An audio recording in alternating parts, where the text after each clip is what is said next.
Plus comme meilleur canal pour vous informer au quotidien.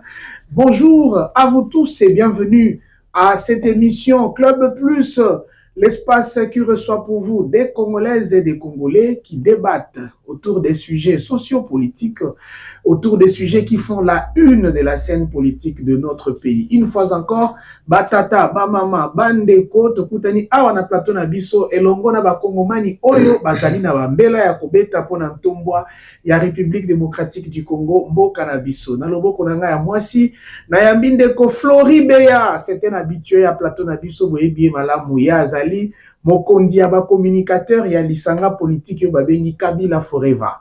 Kabila Forever oyo ekambami na ndeko Junior Mpechi oyo boyebi epe malamu. Kasi na loboko na nga ya mobali na yambi ndeko Gaston Piana. Gaston Piana ye nani ya azali au cadre pe communicateur ya ACP, parti politique oyo ekangami na ndeko gouverneur ya Kinshasa babengi na kombo Gentini Ngobila. Elongo na bango lelo tokosola makambo misato kasi baleza kote pe ekozala. Tokosola premièrement opération coup de poing oyo utaye koleka awa na ville ya Kinshasa. Pour les uns, c'est l'application de la loi, d'où Alex c'est de l'ex. Pour les autres, il y avait de la mauvaise foi exprimée parce que yango etiki bakongoma bakinoa mingi na milelo. Si mana yango tokolobela nomenclature ya sika to pe publication ya grille tarifaire ya sika pour na transport urbain na kati ya ville ya Kinshasa, est-ce que application nango ezali effective? Est-ce que bakinoa bazui esengo pona ba prix ya sika oyo bakondi ba fixer? Est-ce que ba conducteur bazali d'accord pe ba kotosa yango tokolobela yango awa? Pe soki tozi mwa ngonga mingi tokobeta lisolo ya ndeko Marie-José Ifoku, mwana mwasi ya Maele ya mboka na biso moi politiki kasi ya bandite sengeli baba ki c'est la président Tshisekedi 2 ans na mandat oyo pona ko organiser ba élection na 2025 mutu na mutu akopesa oyo aye makanisi ndebongo elongo na bino toko yamba ba invité na biso na plateau oyo to bani na ndeko Gaston Piana. Bonjour et bienvenue sur ce plateau. Bonjour également l'excellent Benj. Bonjour également à mon débatteur d'aujourd'hui. Je vous remercie pour l'invitation. Je tiens aussi à saluer le président de la République, chef de l'État, Félix Antoine Tshisekedi Tshilombo.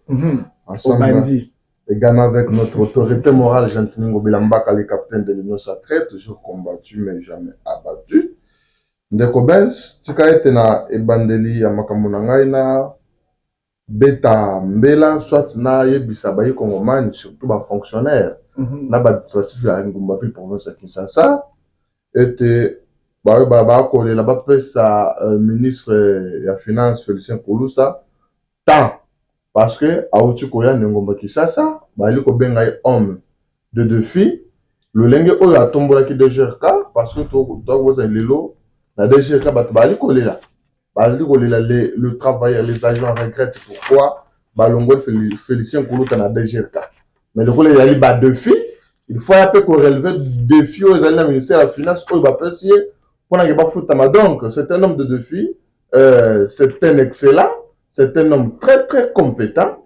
Toi, tu as été dans la situation que tu as malembe, attaque et kozonga mbala mokote, mais le ministre Félicien Koulouta azali déterminé, ya kozonga c'est un grâce à la leadership éclairé à Gentini Ngobila Mbaka ou à Zeli Kokambaye, bakobona pour cette situation est normale. Sinon, je vous remercie une fois de plus pour l'invitation. Très bien, merci. Nazata ministre de la Finance, qui est vraiment à peine à pouvoir déjà monter à Malamounaye alors que nous avons banni attaque au GVT. Donc, nous allons voir, nous souhaitons d'ailleurs que ce soit une bonne gestion parce que ce n'est que ça que tous les Congolais attendent. Yamora pesa malobanandeko Floribeya, naipe en tant que Mopandi Sango, nazali na moi biscuit na nga ya ko présenter na ba Congolais.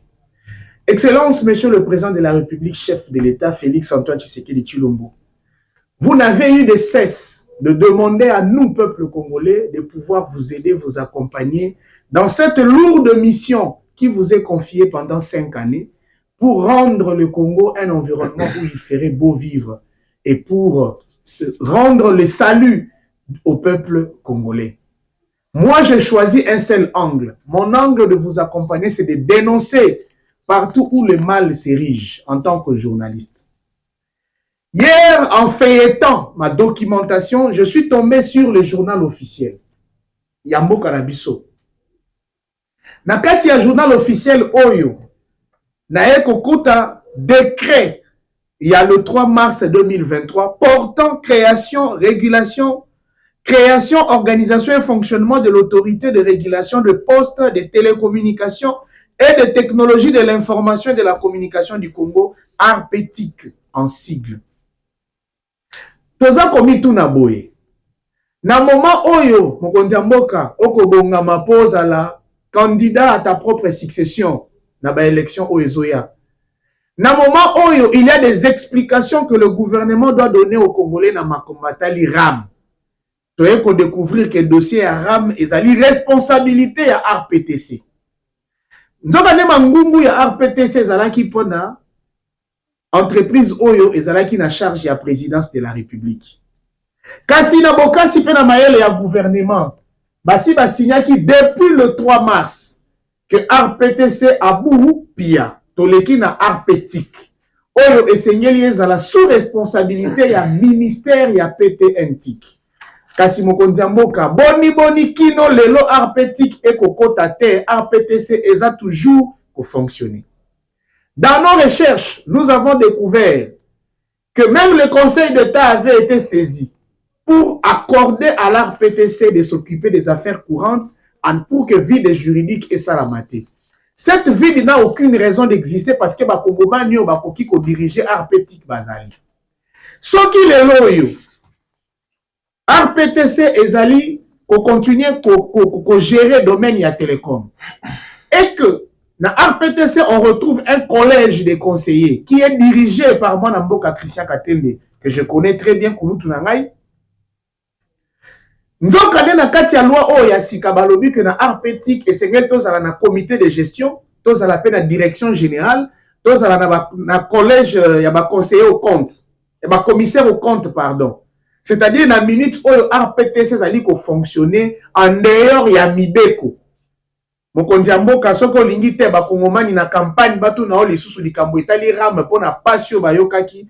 Je pense qu'en tant que mopandisa on a sungi bino ya koyebisa bino que vos services doivent travailler de façon que le peuple congolais a recevoir RPTIC rapidement parce que baeli susu na posa RPTCT. Donc ozongela dossier oyo plusieurs fois na plateau na biso na émission na biso pour que mboka etama ndenge elongo bani. Merci beaucoup. Na pesi maloba na ndeko Floribert apesa biso pe biscuit na ye to ko banda émission. Floribert mbote pe boye bola. Oui, mbote mwana mboka. Apesi mbote na kuluto to partager na plateau. Merci. Gaston Piana. Apesi mbote na ba Congolais nyonso oyo bazwi libaku ya Holanda biso, président nanga Junior Pechi oyo connaîtra ki mauvaise foi ya bato bazokamba biso parce que paraît-il, a été intercepté ou interpellé? Oui, empêcha qui a voyagé parce que on dirait régime Yandeko Antoine. Bon, en fait, Yandeko Antoine n'est même pas régime. Parce que nazo batté différence nini eza entre régime na ba lisanga ya bato basangani pour ba frapper ba Congolais. Oh. C'est un peu différent. Nazo batté régime la kisini. Na lisanga ya ba Congolais o basangani pour ba frapper ba Congolais. Okomona koto o évoquer makambo ya RTPC ngape nazana ba dossier ya RTPC awa. Okomona kaka trouble ezana ba nomination o ndeko Antoine Asalaki. Na voyage ya ba territoire ya mboka na biso et comme empêché, il y a eu une violation ya article 30. La constitution qui dit que epesi ndingisa na Congolais nyonso akoki ko circuler na étendue ya territoire nyonso librement sans être interposé na makambo moko boye ou bien nini. Et puis ba pesi même pouvoir ya ko fanda pe okoki ko longwa Kinshasa okoki ko fanda Lubumbashi longwe pe Lubumbashi e Kinshasa. Effectivement ba empêcha ki Junior Pechi lobby na batu ya DGM. Kasi toyaki ko lancer ultimatum lobby il y a 2 heures du temps to pesa ki bango so ba relâcher Junior Petite to ko kende na plan B. Ultimatum non bon parce qu'ils ont respecté quand même l'ultimatum Après 2 heures du temps, il a été relâché. Après Kotika Lawana, sans motif moko oyo bazo répondre. Et enfin, il n'a plus voyagé. Batika lina passeport na ye, bazongisi yenda ko ba bilobi fazonga po ba attendre ye. Na ko s'attarder wana te, dossier moko awa. Il y a RTPC. RPTC. RPTC, oui, merci. Au moment que DG oyo ndeko Antoine Anomaki. Non, qu'on a besoin d'un président du collège. Président du collège nommé par M. Antoine. Effectivement. Merci. Era komi wana tellement que bayaki na bango na posa na bango ya ko enrichir ba camarade na bango, ko enrichir ba conseiller na bango a majorer salaire ya ba conseiller na ye. Maintenant, tellement que syndicat existaka. Ya mwana mboka Raphaël alobito kende na ba principe normal. Bokoki kozala te bino bana poto boye kaka awa po bakiselanaka ba salaire ndenge bolingi comme mboka ekomi nango héritage o ba parents na bino batikela bino. Comme ça, de ce fait, bo bakisela pe ba travailleur salaire. Balobi tala mutoyo ayeko kanga ba cop na biso awa. Mbala moko lettre ya suspension. Na yena ba lettre. Lettre mbala moko le 15 juillet ba suspendre ye na lettre wana ba komi suspension sans bah d'abord ebandi suspension pour besoin d'enquête. Bake ba enquêter ba moni ke mwana mboka Raphaël azana problème mon côté. Bazongisi ye wana le 27 mai 2022. Bazongisi ye ndeko Christian Talabino mais muto azotelemela cop na biso ya ko majorer ba salaire sko biso to kosomba bitu kandenge ni to kosomba mapango ndenge ni pouvoir o eza pouvoir na biso o bazo benga mwana wa mai président de la république so mwana mai soki wa mai to kofana na ndenge nini ya che biso wana mission ke biso to s'enrichir non tellement mutoyo abandi ko cha biso makelele mbala moko le 15 juillet pas ba suspendre ye ba licencier ye sans préavis lettre yango ya ko licencier sans préavis. Mais là où ça m'étonne c'est que régime ya bandeko Gaston ba yebi ko sala musala te incompétence ndenge nazoloba ke régime na bino eza ba incompétent au lieu au banda go réfléchir comment est-ce qu'on attaquer Christian o yazo fingisa ndeko Antoine ozotala nga pour intimider ngai. Deuxième cas, suivez rapidement. Deuxième cas, non, c'est quand même important. Ba Congolais faut baeba. Il ne faudrait pas qu'il y ait des ordres. Ndeko Raphaël a saisir ministre na lettre oeza. A komeli ministre. A komeli ministre. Ministre a tali pe enquêter moni ke mwana mboka zana na problème mon côté. A komeli Christian lettre. Que non, oyo si o gagné koki. Zongisa mwana nene Christian Raphaël a travaillé. Mais jusque là, Christian a tiré pour exécuter décision et ministre. Et ça peut être quoi la raison? Raison est que Moutazo te la COP na bango. Na ebisi yoke, o eza régime te. O eza COP moko ya batu ba yokani qu'il faut ba frapper ba Congolais. Frappe eza infraction te parce que ba frappa biso mbongo ya ram. Très bien, je pense que c'était ça ton biscuit. On doit trouver du temps pour aborder aussi les sujets qui nous attendent. Merci beaucoup, Florie Béa, Gaston Piana. Si vous avez des réactions à faire, et vous attendez au Maloba, bien entendu. Ah, réaction, il n'y a pas très longtemps, tu comme une opération coup de poing A. C'est vrai, baka niveau qui a kotunda, babalabala salité, poto, etc. On a constaté que babi kukunyo so batonga kinzinga nzinga ya balabala et banaï ko empêcher l'écoulement des eaux. Et comment qui peut ba siège ya bato mosusu ya motema mabe pe ya makambo mabe et tout ça ndebongo mokonzi Kinshasa a décidé ki basala ba démolition kasi sima ya ba démolition wana to moni ba pleurs to moni ba grincement des dents. Certains Kinois pensent que cette action a été menée sans cœur. Okanisi nini pona likambo oyo ndeko Gaston Piana?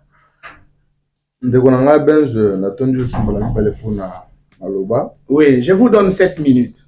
Bon, ok, merci. Na yoki yonengo le bili kamba RPTC. Na que les autres ndeko fleurer nenga zali komata kokita na yo ki atangi na ministre provincial, mais je ne sais pas de quel ministre provincial il s'agit, mais je ne pense pas. Makamwa ministre provincial a koyi kozala. Moni biso ba communicateur ya Union Sacrée, surtout nga monga peuple ti le président de la République tant que comme tol ba comme c'est-à-dire il a confiance en nous. Et nous devons aider le président de la République. RPTC le lusu ba makamwa baram moni de fleurir le bio non moni makamwa baram ba frappa biso. Mais ezali na RPTC wana ka bango nde balba non ezali la présidence de la République ti nyamu ça donc nazali ko la que je vais faire mes recherches, je vais essayer aussi d'investiguer si tel est le cas makambo parce que na moni de fleurir azana ba document ceux qui vraiment ezali ya solo atanga moko pe na kozala 5 heures conseil na président de la République na lombango nous peut être ordre soit peut alima. Bon, je pense que comme ça devient récurrent, on doit créer un plateau spécial. Il faut vraiment que chacun prenne le temps d'aller se documenter. D'accord. Parce que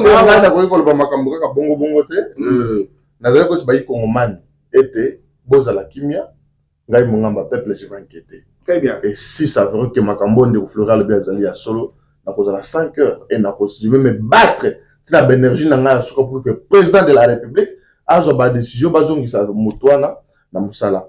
Na makambo bia ya opération coup de poing ndeko bez fo quoi c'est bakina que ba congolais en général OK kama maranete lioto tembo ke kama maranete musique tembo ke aleli kelemba terre c'est-à-dire mboka ya état ezali ko régir na mibeko pe ba norme na yango ezali ko kamba mboka et nous sommes censés de respecter mibeko ya mboka et mibeko ya mboka wana il faut bénéficier na bato nyonso.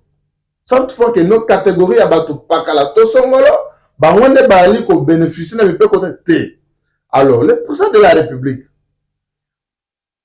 état de droit ezali cheval de bataille na ye ou ezali ko bunda nango tongo midi pe butu pour être mboka na biso batu nyonso bato sara mibeko ya mboka likana bi province ki sasa mikolo meleki bato ba uti ko kufa nyango ba kisasa bato ba kufi ozali opanzisa ngwa monene oyokaki maloba ya bato Félix abomi bato Ngobila abomi bato mais quand le président de la République parce que je faisais partie de l'équipe tout qui na terrain au moins bien que bisiko badege salamaki eza bisiko bato bakoki kotonga terre mais bato batongi bandeni bapesa bato bisiko na batonga bandeko nanga Flori na ba Joseph Kabila Kabange na bandeko na biso Kimbuta.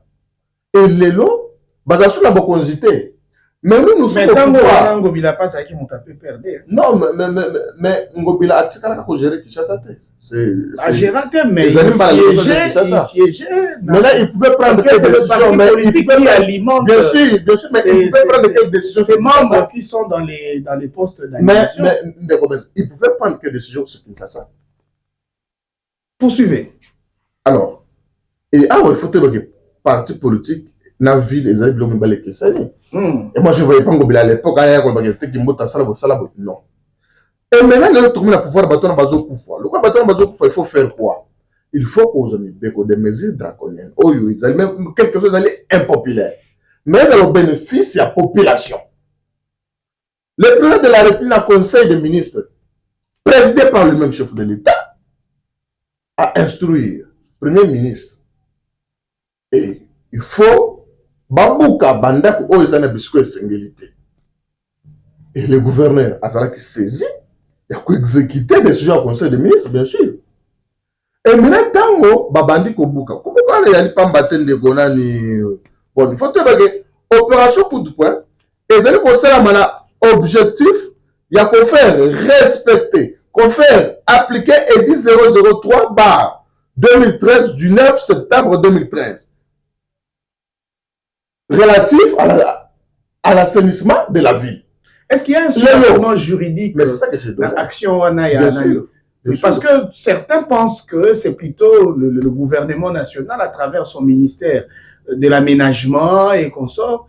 Mais fallait banani. Et puis pour détruire, il faut qu'on ait un ministère et la justice pour dire que awa esengeli ba accélé ba non de Benz n'a pas sur référence soubassement où ils allaient tirer acte wana ya ba démolition ya ba construction anarchique alors au moment où ba ville là au moment que autant ministre ya aménagement autant ministre ya urbanisme autant ministre ya affaires foncières mais tango bato bazindaka bato babukanaka botanga bato wana te mais awa nazo dire que décision wana ezala puissamment pour faire koyebisa bato na ko se conformer la disposition nécessaire en fait de na prescrit ya EDI 003 2013 relatif à l'assainissement de la ville. Maintenant tant que ezali contraire l'État, la ville azali na obligation, azali na autorisation ya ko dégager ba emprise publique. Parce que ici, il faut rappeler que Jatini Mobilambaka, ou la ville province de Kinshasa, soit la commissaire générale à l'environnement, bazali ko buka mapango ya bato terre. Bazali ko dégager ba emprise publique. Ba emprise publique, c'est-à-dire bisika ambola matin, bisika à l'État, oyo bokoki ko tonga terre. Parce que ko ken ko détruire banda ko bato te. Alors, et elle est là. Mais les gens nous sommes témoins. Actuellement, ceux qui moulent les petits os en appétit quand on bat à mamoula na balabala. Mais c'est là. De ministère du transport provincial. Asali barré na banzela. Barré à ba transport ezali. Est-ce même beaucoup de gens au Kenya non tous autres on banda na nzela, tous autres on magasin na nzela pour te battre bakambola. C'est pourquoi à ce chien qui a place on a vu que ezali mesure impopulaire. Mais il y a un bénéfice, il y a pas eu Congomani. C'est-à-dire que non, ceux qui ont qui place solo, poto tonga, la canalisation à maï, bande de ceux qui ont les bêtes, non. Na ba vu musu ba construction zanarchique zalagate. Est-ce que quoi les bêtes magate? Très bien. Bon les bêtes là. Qu'on appelle maï bêtes, c'est-à-dire awa nazo ba congolais. Pour citer, moi je suis notable à Barumbo. Le gouverneur de la ville, la ministre provinciale et environnement, Baraki na Barumbo. Ezali ba habiter à Barumbo bango moko ndeko Benz, bazo kende kola kisa gouverneur bisikali ni fo babuka. Bisika ba ekuya ma ezali bandeko bakanga kanga po ma eleka te batonga ba étage. Bisika batika ba déviation, bandeko bakanga kanga batonga ba magasin batonga ba boutique. Neti tebi pena croisement kabamba itaga wana. Kabamba nani star mais ça la kawana. Est-ce que vous allez dire que Jatini Mobilambaka to komela masanga wapi? Non, Jatini Mobilambaka incarne la leadership éclairée à président de la République azali Kobunda pour protéger les Congolais. Et tout ce que le gouvernement provincial est en train de faire, ils ont l'objectif de protéger sa population. Très bien. Floribert, oui. Ndeko Gaston Piana a Pessibiso ba raison. Oyo, opération coup de poing et Salamaki, quelle que soit la désolation auto qui qu'on enregistré, a Pessibiso les sous soubassement juridique. Il y a ba action wana, a oti kotangi la biso yango awa. Lelo yo soki bato bakufi na Kinshasa, on ne citera pas Kabila Forever, on ne citera pas Junior Petit ou Floribert, on citera Félix Tshisekedi comme il est président de la République et Jantini Ngobila comme il est gouverneur de la ville de Kinshasa. Voilà pourquoi Bazalaki n'a raison. Il y a qu'à soutenir une telle action que tu es aussi censé soutenir certainement. 7 minutes. Il y a liboso nazo banda. Na wenze oyo ya côté ya Matadi Kibala. Wenze wana oyer batu bakufaka premier ministre akitaka ana ensemble na autorité morale na Ngobila. Baloba ke bako délocaliser wenze wana basala ngoto te. Jusque là batu bazo continuer koteka. Yami bale ngai na tindela kulutu adresse ya membre ya ACP na Nsele avenue Mikala avenue Nzambala quartier Mikala D numéro 13 56 12 membre na bango ya ACP atonga na balabala avenue omoni avenue atongi na balabala ti lelo ya yebisanga obike non ndenge zana akobenga bourgmestre ba obuka place wana ti lelo babuka. Quand est-ce qu'on parle d'une construction anarchique? Construction anarchique eza soki mutu azana certificat te. Azapena autorisation de bâtir. On ne peut pas parler d'une construction anarchique au moment où le gouvernement a donné à PSU certificat d'autorisation de bâtir. Quand est-ce que la construction est anarchique? Parce que c'est le gouvernement qui a PSU autorisation de certificat. Nous avons déjà. Même camarade na vous voit loba yango. Kocha Jekoko simayana ni ya yango bila. Et ça danger. Comment ça? Mais je vous dis, décision oh ya zo loba ke nongo bila zo exécuter. Et cette décision na plan ya Jekoko. Qui ne connaît pas que ça plan ya Jekoko? Est-ce que le subalterne ne peut influencer l'action? Non mais l'IDPS, qui ne connaît pas l'IDPS? Jekoko est de l'IDPS. Et qui ne connaît pas l'IDPS? Kalate awa. Bogomona ke bakosala de toutes les façons. Bako isangobila. Po Jekoko atikala logo la fifi masuka. Ça, nous connaissons les plans de l'IDPS. Nous connaissons les plans de l'IDPS. Na koyambangu parce que ngana lingaga nazo analyser nazo tanga pe science ezawa. Article 34 ya Constitution. Na lombangu balobi la propriété privée est sacrée. L'État garantit les droits à la propriété individuelle ou collective acquis conformément à la loi ou à la coutume. Acquis conformément à la loi et à la coutume. Dernier alinéa. Nul ne peut être saisi en ses biens qu'en vertu d'une décision prise par une autorité juridique ou judiciaire compétente. Et puis, Sobotali Balobi Nini. Balobi, nul ne peut être privé de sa propriété que pour cause d'utilité publique moyennant une juste et préalable indemnité octroyée dans les conditions fixées par la loi. Est-ce que Batou Oyo va bouquer la ki bango? Dena bakongomani bakolanda wana. Batou Oyo va bouquer la ki. Maniola ngona no. Nazo maniola. Avant ba bouquer la moutou. Parce que loi est lobby yango. En cas d'utilité, est-ce que le gouvernement a une utilité à Boubouka? Vrai ou faux? Vrai. Parce que le gouvernement monique non, place où on les a créé par inondation. Parce que nous avons un mandat pour nous na bandal. Na comme maya après émission, Babouka qui m'a pas mouillé à Batou. Et s'il y a utilité, qu'est-ce qu'on fait? On saisit les PGR. Ce qui va saisir PGR, c'est les parquets. On a kokiti ça va inspecteur sur terrain. Basali étude. Ce qui va monique non, Batouana batonga qui m'a bé. Ou bien batongi na baloi nenge sengeli, mais gouvernement a na utilité pour utiliser espace wana. Il faut indemniser Batouana, c'est-à-dire azongi seli bango mongo na bango ne abuki zandongo bilabuka yango bato wana ba indemniser bango plus de 33 000 bato babanda egoteka na kati ya zandouana biloko na bango ngobila atumba yango au même titre que Yumbi bazongi sela Batouana biloko na bango bazongi sa yango te mais okomona ke ngobila azui Nani Kouloutou Nangaboué, père de famille responsable pour défendre les mâles dans les faux. Ça c'est grave. Et deuxième cas, s'il dit que non, le président de la République a fait ça qui ordre que Babouka Yango après conseil des ministres. Si le président de la République a moni que non, il y a utilité, il y a utilisé l'espace wana. Le président de la République ne va pas donner l'ordre. Il va donner le dossier sous Kanango à côté de ministre de justice. Et c'est le ministre de justice qui sur base d'une loi. Et vous allez sur base, il y a communiqué avant d'y aller Jekoko. Et c'est Jekoko qui a toujours pris la parole parce qu'il s'avérait que Mobila Bogargolobate, Jekoko Moutoyebi Golo.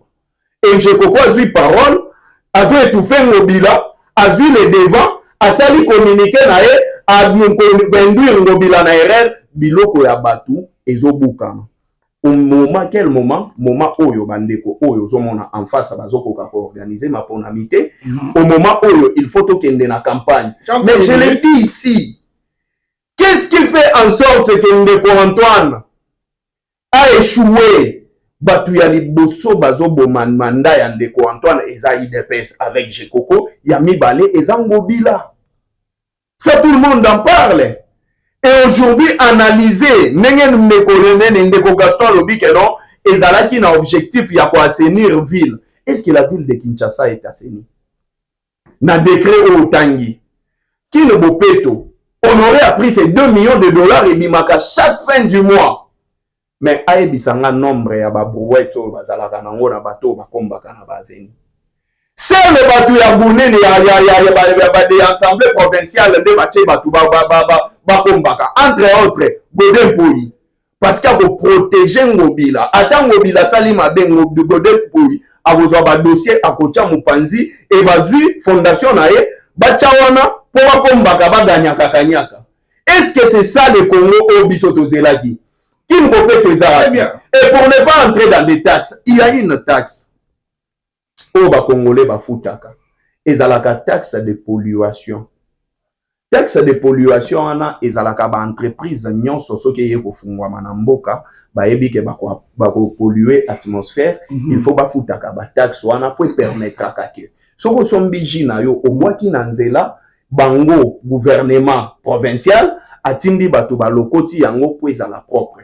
Tunandeko Gaston Azar. Mbongo ya taxe de pollution basalaka nango nini parce que basache tondi na ville à Kinshasa, salité tondi na ville à Kinshasa et j'ose croire que même ndaku yango bileza loko la ville à Kinshasa. Très bien, merci, on va non là tu parles. Non mais j'ose croire.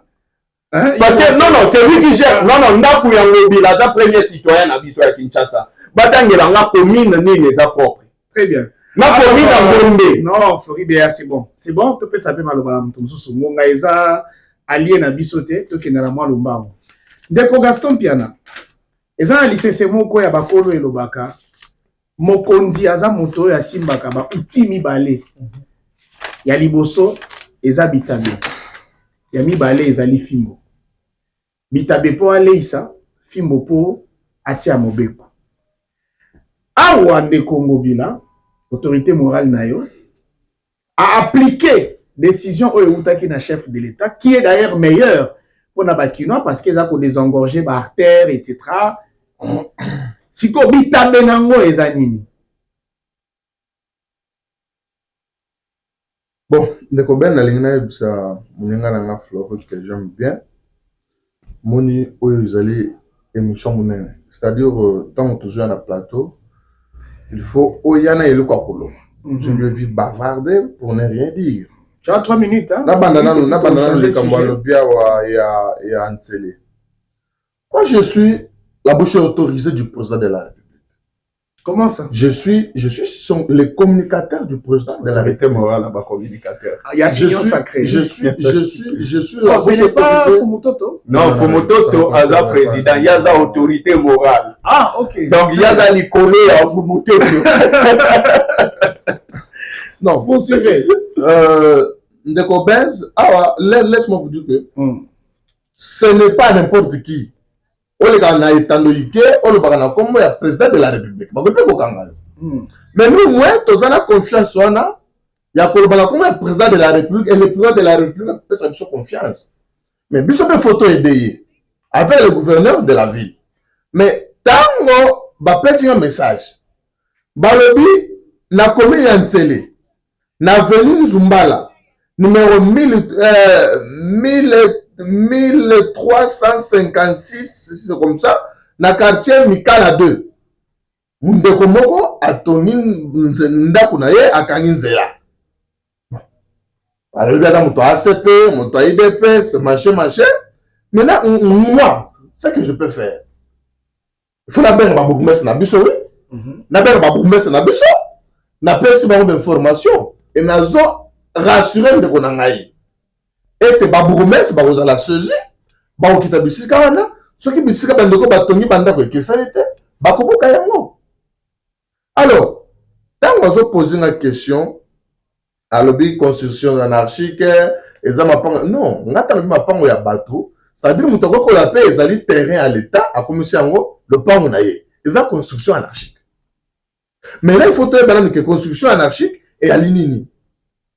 C'est une construction qui ne respecte pas les normes urbanistiques. Mais il y a des organisations de bâtiments qui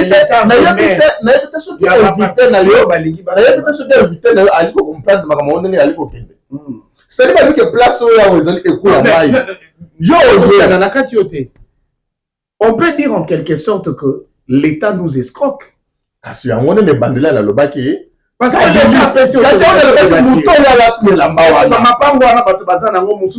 depuis 1959, 1975, mais et puis sûr, hein? Dans un terrain, nous faisons beaucoup de choses sur la qualité. Et ma caméra sur mon taxi à Mazanani, mon toit à la tine la mbaoui. Mon toit à la coco misaoui. Est-ce que vous avez compris? Quand il y a des gens qui partent, quand on peut payer sur la barou, quand il y a des gens partout, par station, partout, quand il y a des gens. Et maintenant, quand vous avez vous avez parents. Moi, je suis allé Kobela. Ce que vous pensez, aspirine, n'a pas le kinine, n'a pas le kinine. Moi, je suis allé kinine facilement. À Kolela. Mais vous avez papa. Oui, bien que ça, nous avons personne de kinine. Et ça n'est pas à Bika. Tant que Bika, moi, je suis allé à la vie, c'est ça avec nous. Le président de la République, après ce que le gouverneur Gentini Moubelambaka, pour dégager la prise publique, et le gouverneur de la ville, tant que le capitaine de l'Union sacrée, il est en train d'exécuter. Et c'est tout à fait normal. Et puis si on a beaucoup de gens, on a un niveau minel, on a un parking, on a un micro-microya, on a une canalisation, on a un fleuve qui est joli. Très bien. C'est-à-dire, tout le monde que non, l'État, il faut en avoir des matouilles, oui. Mais il faut sauver la population. Pour sauver notre population, il faut quoi? Il faut dégager les emprises publiques. Et pour dégager les emprises publiques, il faut quoi? Avant, quitter terrain, il faut signer le cas, il faut informer Batouana, il faut là, sur le plan assainissement, sur le plan assainissement, sur le plan assainissement, Ndeko Flori. Bon, aux Zalaki, nous avons Inde. Nous avons Inde, Tawana, Junior PHP, Tawana, peut-être n'importe temps où on a mais qui ça c'est à l'élo, mais qui ça c'est à lobby. Il y a un de mon côté. À l'époque, vous êtes un grand journaliste d'investigation. Fou les gens qui sont à côté des villains, fou les gens qui partout. Aux autres, comme moi, on a quatre mots qui font quand on va vite. Ça y est, on peut me l'aligner. Et vous n'allez pas me dire qu'aujourd'hui, oui, ça va place aux autres temps, on va aller comme on va fou. Réalité. Merci beaucoup. Le gouvernement a 1 kilomètre en Zéla. Dans la ville, à réalité. Mais aujourd'hui, nous avons des routes transcommunales qui vont être inaugurées d'ici là par le président de la République. Merci beaucoup. Vous comprenez? Donc, le Gentini Moubelambaka, c'est un fait manager. Makambo soit fait na Ngumba qui ça ils ont makambo gouverneur à Tamoko. Peut être pour ça là azalité. Comment azalité qui coûte 4 plus de 7 communes. Merci beaucoup. Ndeko Flori Béa, avec toi nous allons s'il vous plaît. Avec toi nous allons introduire notre deuxième sujet tout en te donnant le droit de réagir.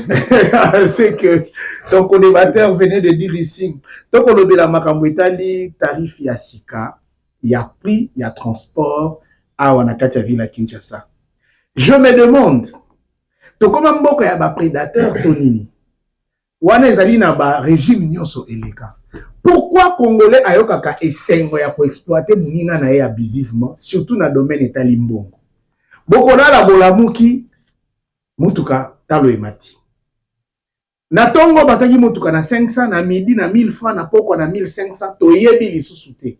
Enfin, Mbulamatari a décidé à réguler secteur Rwanda. Makanisi na ezanini par rapport ya lokasa ya sika oyo ezaki publié dans l'hôtel de ville pour na ko réguler makambo etali coût ya transport na ville à Kinshasa. OK, merci beaucoup. Tika na kende na on a lombango na balé na ozana time. Ozana 7 minutes. Merci beaucoup.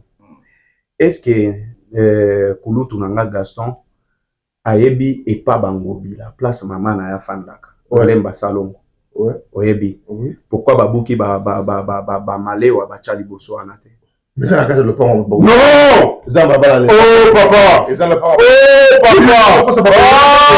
papa maman ya mezela madame mezela eza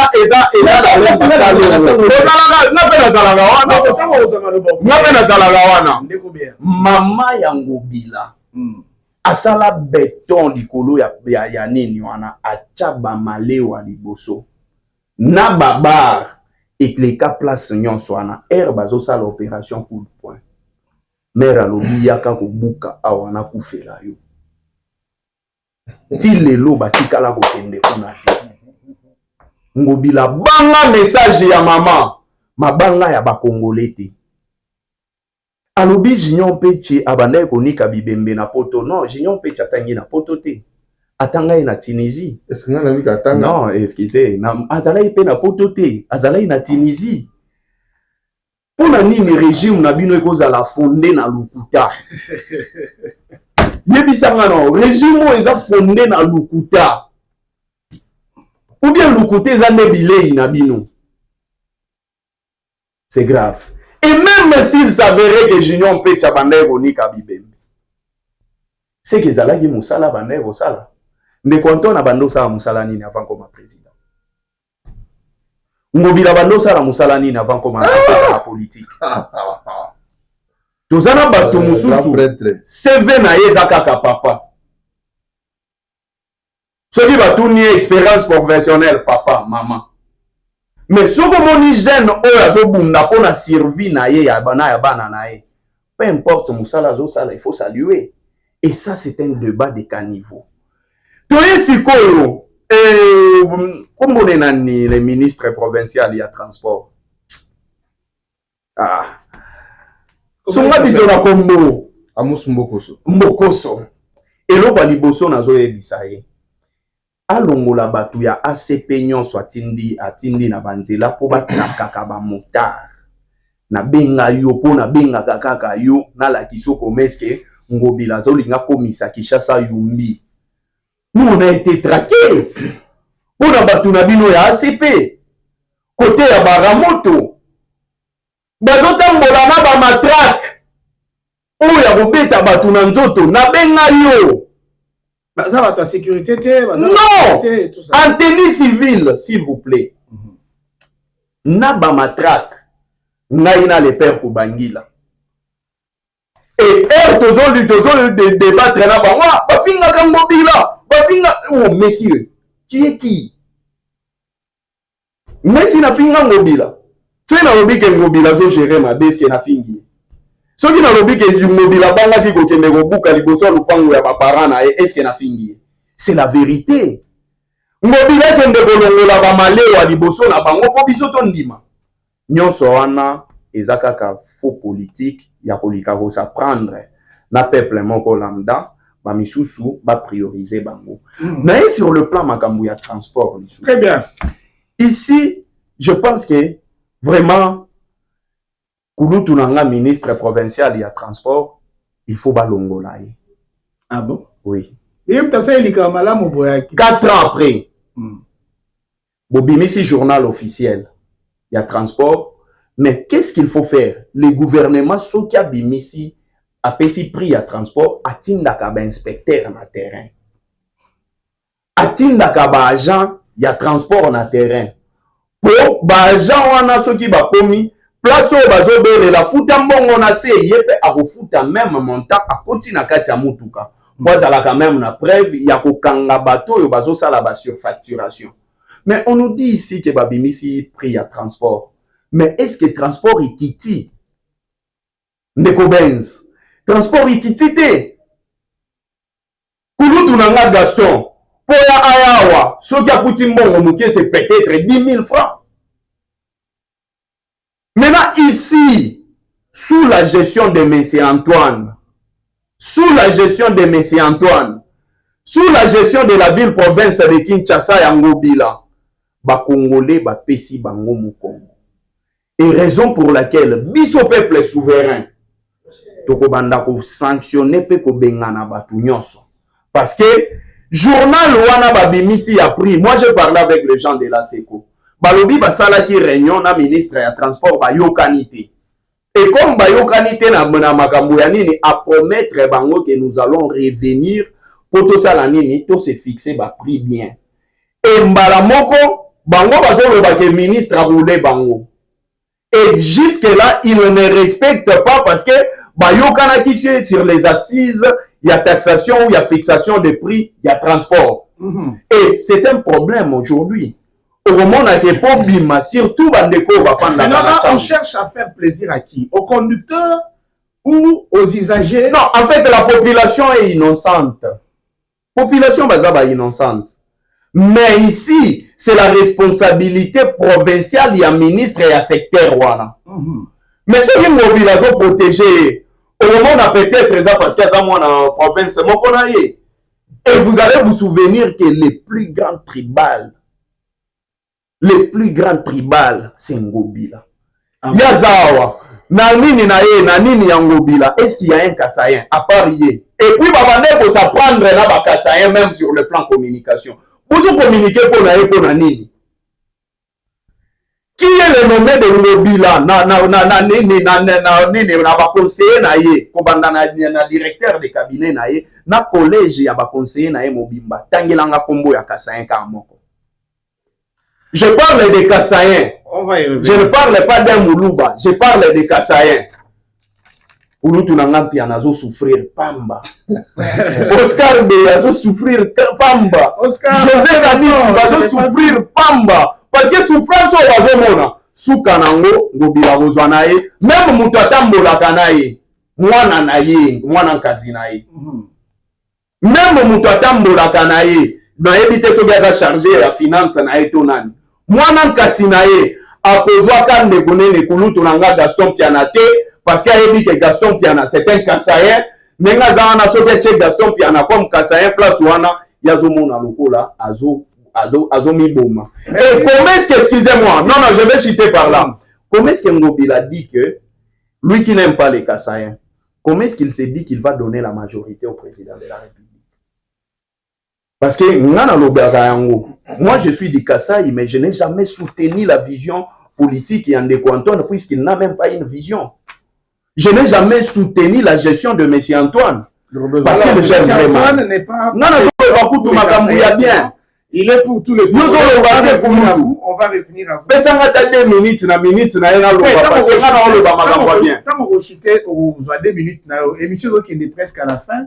Ndeko Gaston Piana, makambo etali prix ya ba transport.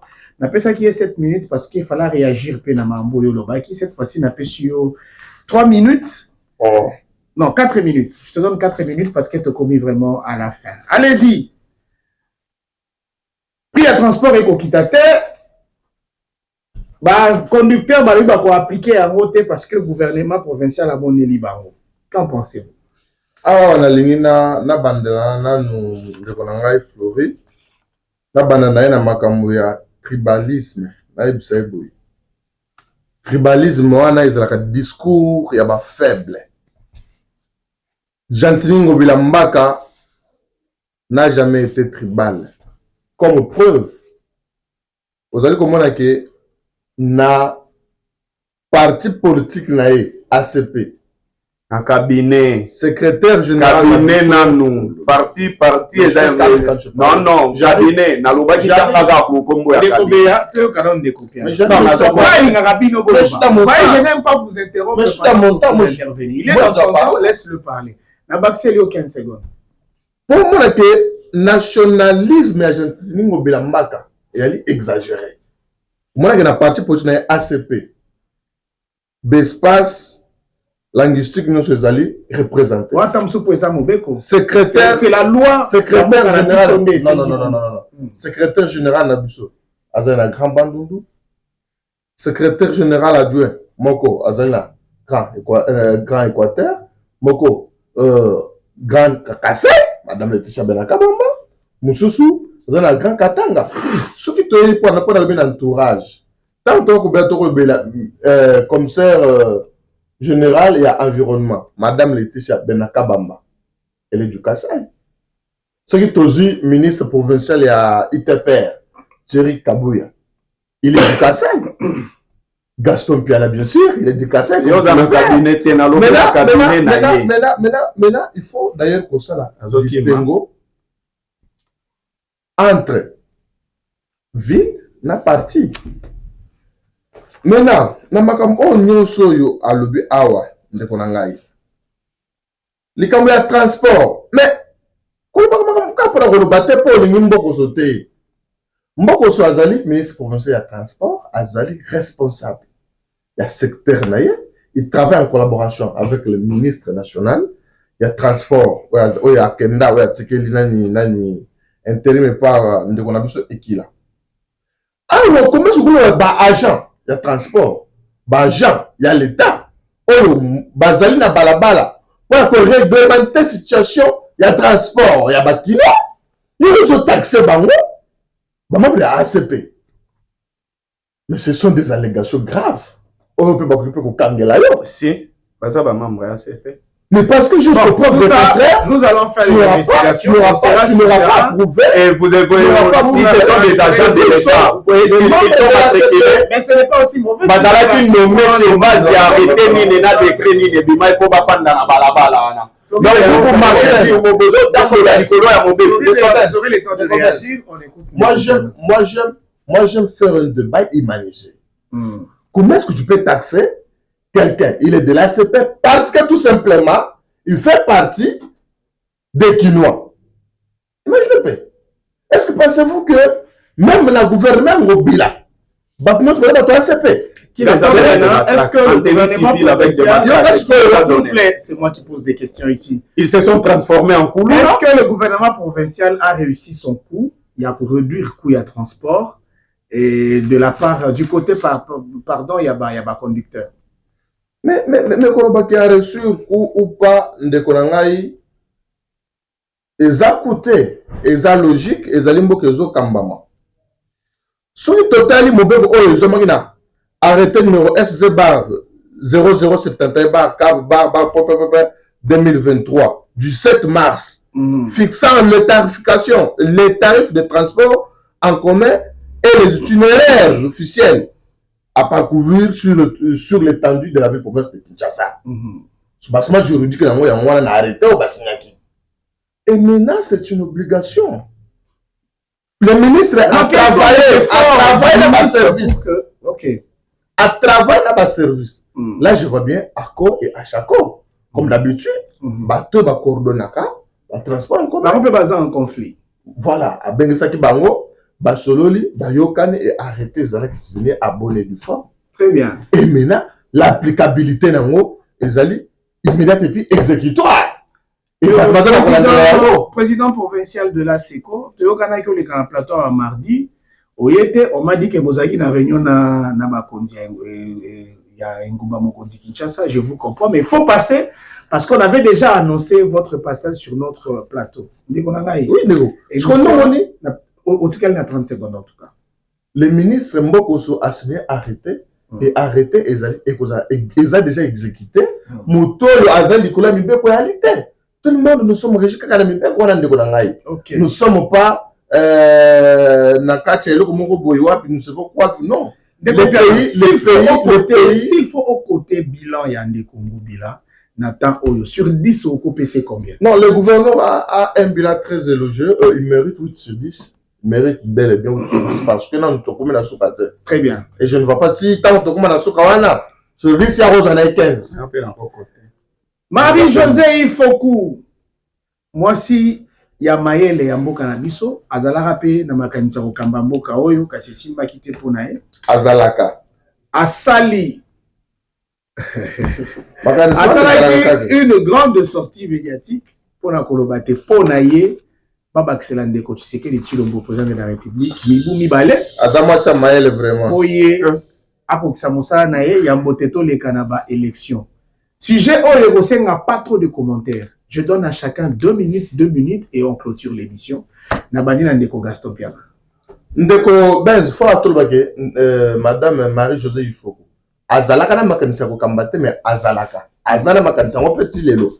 Parce que il est pas zoluka akamamboka. Moni pe azamu tonyo sacrété. Ngana mona ka yango vraiment to finga ba congolais. Boka na biso bazo bundisa yango mitan oyo moka na biso ba priorité zebele mais bato bazo ma priorité ya ba priorité net ba élection. Élection ezali droit constitutionnel. Mais sécurité ya moka na biso aussi c'est un droit constitutionnel et un devoir sacré. Donc élection ezali droit constitutionnel. Sécurité paix ezali droit constitutionnel mais il y a un devoir sacré qu'il faut garder intégrité territoriale. mito bazali ko menacer mboka na biso. Soki toza na 5 millions au photo tchaka etumba. Kaka le même 5 millions wana. Tout ça c'est l'élection. En tant que Congolais. Vous n'avez pas dit ça en 2011. C'est clair. Parce que 2011, c'est clair.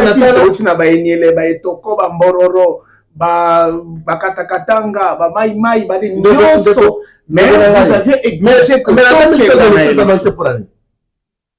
alibi au bon bavançaki bateau mouton en face nango alibi au bavançaki c'était quoi maintenant ils ont alibi au moins que salon diplomatique nyonso donc bateau nyonso ba le courant que non la République démocratique du Congo est agressée par le Rwanda et comment est-ce que nous voulons que Totika et Tumba Babo la biso mboka na bang babo la biso mboka na biso après l'élection a supposé que donc vous allez mboka muso pour que ça élection après parce que il doit gouverner le pays. Non, mais pourquoi quand on devient chef on hérite le passif et les actifs? Bien pourquoi sûr.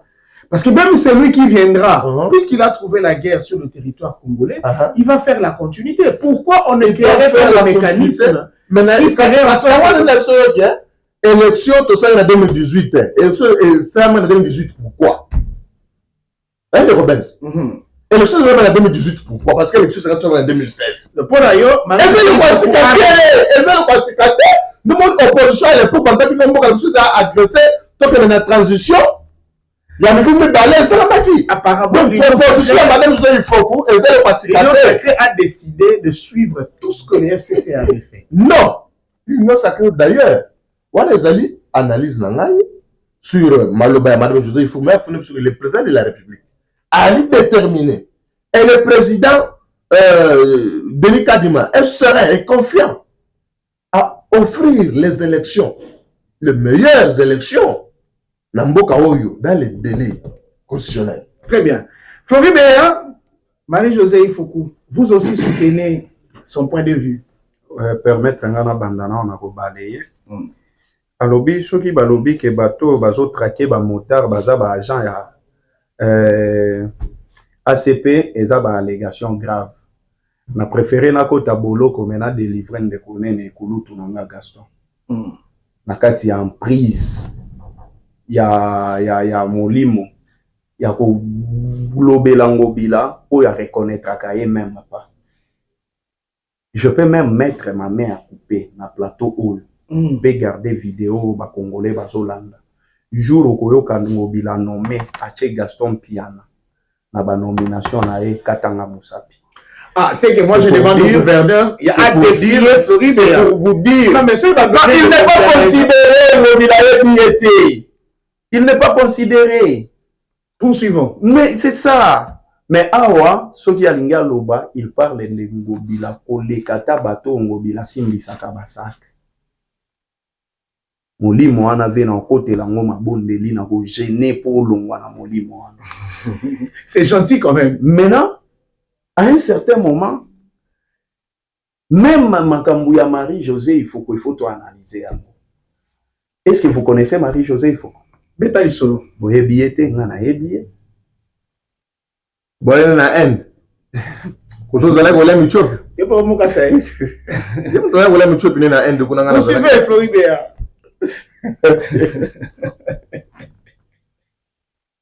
Ah ben mon vieux, t'as mon beau loba.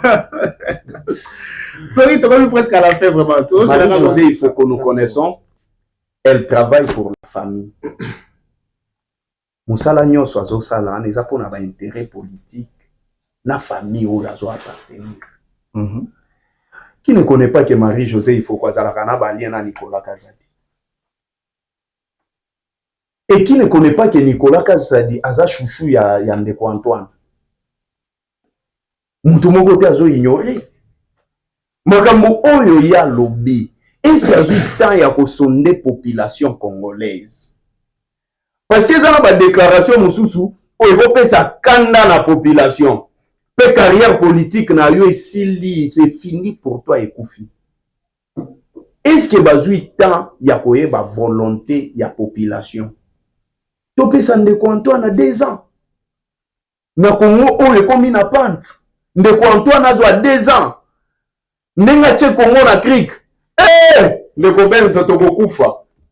Nasi malobana suka ya wana. Je dis tokokufa, pesa nga pe na côté atang ne Congo Bila.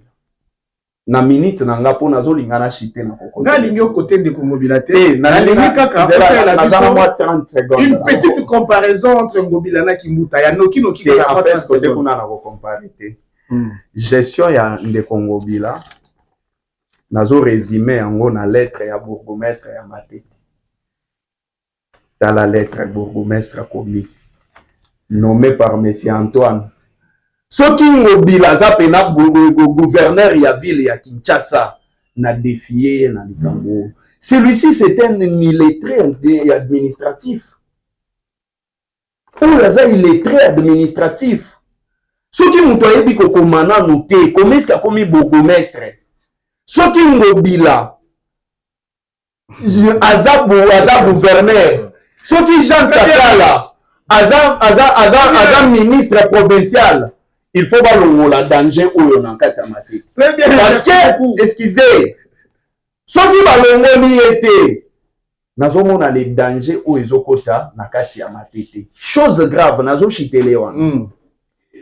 Il est venu avec une mission en utilisant certains de nos amis pour pas fingaka Kimbuta, disant que Kimbuta a escroqué baba na Matete na kozwa marché o ezalaki ya bango a commission yango urbain. Et il s'avérait qu'il dit à bana Matete que non nengezana c'est Jekoko mutatinda kiye. Kulutu nanga Jekoko, le vice-gouverneur, bazo utiliser comme nom na nenge ya mabe. La personne qui utilise ton nom ne sait même pas écrire une lettre administrative. Merci beaucoup. Parce que Azui Kabakata ya photo ya nani Laurent Batumona achi yango na entrée ya commune. Mais c'est non.